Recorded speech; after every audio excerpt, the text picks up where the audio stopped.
پەیامێک بەس لە بۆ خەڵکی پارێزگای هەولێر، خەڵکی هەولێری بە شەرەف و تێکۆشەر هەمومان دەزانین 33 ساڵە، مەگەر چەند ڕۆژێک لەو 33 ساڵی دوای ڕاپەڕین تۆ کەمێک پشوت دامێ، کەمێک دوور لە خەمبی، بەردەوام لەژێر سیستەم بووی، چ لە قۆناغی بەرەی کوردستانی پڕ لە هەژاری و نەکبەتی و ماڵوێرانی، چ لە قۆناغی شەڕی ناوەخۆ، چ لە قۆناغی 28 ساڵەی بە دەبابە هاتنەوەی پارتی دیموکراتی کوردستان لەگەر ڕژێ مەزەب هەمومان لولەی دەبابەکانمان زنجیرەکانمان لە بنجێی دەزرینجێتەوە. بەڕێزان، من لە بەوەم نییە پارتیەکان برای ئێمەن، پارتیەکان حزبێکی کۆنی کوردستانن، بەڵام حکومڕانی 28 ساڵی ئەو پارتی ئی هەندەیە سزایان بدەن، ئی هەندێ سنوورشیان لە بۆ دابنێن، هەر بەلای کەمایان لێ بکەن ئاوڕێک لە خۆیان بدەنەوە چ دەکەنەوە ئەو لێرەی ناکرێ دوو هەولێریان دروست کردیە، هەولێری سەیدا و سێتاقان و کوران و شۆڕش و تەعجیر و سەرڕێی مەخمور و دەیان گەڕەشید کە ئاسیا ئەفریقا بێ هەولێری ئەو هەموو گوندی ئیمپایر و ئەڵمانی و زەکەریا و کۆمەڵێک ئەوە بێتن، یعنی ئی دەوڵەمەندەکان ناکرێ هەولێرەك ئاوی نەبێ پاڤیلۆنیش مەلەی تێدا بکرێ دەیان بیرە ئاوی لێ هەڵدرابی ئاوی شیرین خەڵک مەلە بکە، ناکرێ بە هەزاران باسی مجریم داعش تاوانبارانی خەڵکی شاری کوردستان شارەکانی کوردستان لە هەولێر لە سواردەوروبەری قەڵا بسوڕێن، هەزارانی وەکو ئێمەش بە ترس و لەرز بێستەوەیان ئەوتە بۆمان نەبی دەیان داوامانە سەربی یان لە سلێمانی وەک هێمن مامەندەکان 40 داوایان لەسەر تۆمار کرابی. ڕۆڵەکانی شارەکەی خۆت کە دانێن شارەکە جوان بێ هەموو ئاوارە و دەربەدەکرد، ناکرێت 2 ملیۆنە گونی و زیاتر خەڵک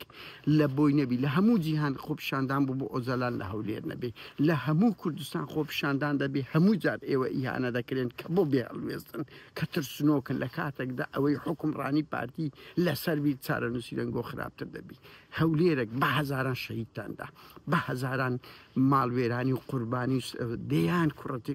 لە شارێک لە یەک جار لە پارێزگا درابی لەو هەولێرەی 3 جار لێدرایە. هەولێرێک کە لە هەشتاکان لە دوای سەعات 7 ئێوارە لایەکی هەولێر دەکەتە دەست پێشمەرگا، ئەوەندە قوربانی ئەوەندە تێکۆشەر بوون ئێستاکە لە بۆیان نییە دەنگکەم بڕن. هەولێرێک هەزاران ملیۆنێری لێ هەڵتۆقیوە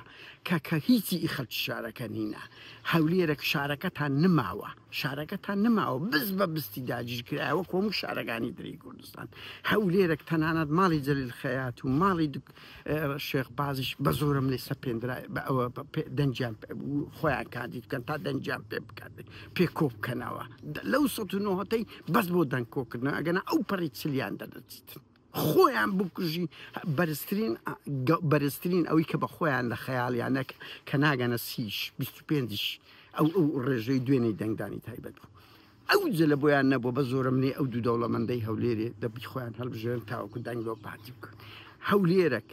شاری حرێمگران و شاری خەڵکی ئەوە بوو ئێستاکە پڕ لە کچی مۆدا، پڕ لە گوندی لوبنانی، پڕ لە سوکایەتی پێکردن بووتەوە. هەولێرێک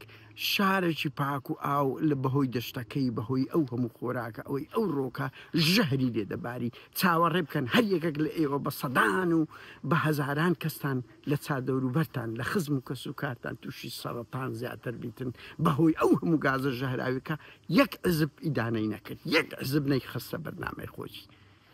بۆیە بڕۆنە دەنگدان سنوورێک لە بۆ پارتی دابنێن، سنوورێک لەو پارتی دابنێن کە ئاور لە خۆی بداتەوە، کە نەوێری کال ناکرێ کاکە ناکرێ خەڵکی هەولێر ئاوا دەربە دەرو سوکاتی پێ بکرێ لە زستان لە ئافاوبی لە هاوین بێ ئاو بیتن کەچی پاڤیلۆنێک لە تەنیشتی دانرایە بەدەیان بیرە ئاوی شیژنی لە دانرایە مەلەی تێدا دەکرێتن. ناکرێت دەوڵەمەندی هەولێریەکان ئەو پەڕی ئێرهابیان بەرامبەر بکرێ بز بە بستی شارەکەمان لە بۆ خەڵکی هەولێریەکان نەمایە کۆمەڵێک هەولێر ئاوای لێ هاتیە. بۆیە بڕۆن دەنگ بدە بۆ من قەت پێت ناڵم بڕۆ دەنگ بە هەموو حزبەکانی تر بدە سنوور سزای پارتی بدە بەس قەت دەنگ بە 1970 تایمەدە کە 28 ساڵە لەو دۆزەخەی ئەتوی ژیان دێ لەوەی کە ئاوای کردێ ناوێری هەناسەیەکی ئازادی هەڵمژی کاتەچ